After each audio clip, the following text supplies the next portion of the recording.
Hürmetli avukatlar, hürmetli vatan kızları, Döksel'imizin İngilizce'nin Bәйрәмine kutlarga, Menə matır sözleri basında koşulan, şu vakittayını rahmet edeceğiz bugünkü bizim artistlarımızga, kelgan qonaqlarımızga, şunday bizni ko'ngilli yo'l ettirdilar. Sizga de başlayın artistlarımızga ijodiy o'yinlar, kızlar sizler bilan çekseniz ko'ngilli bo'lar. Qonaqlar şeyimizga rahmat. Barigizda. Olg'aroq şeysiz.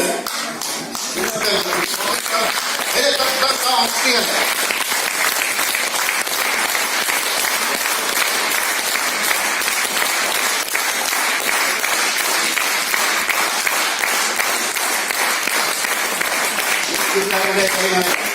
Abi hizmet koyuldan, varımızdan, sevdiğimizden anlıyoruz. Talantına şekilden talantını yeterge gerek. Şulay, Menə zor rahmet.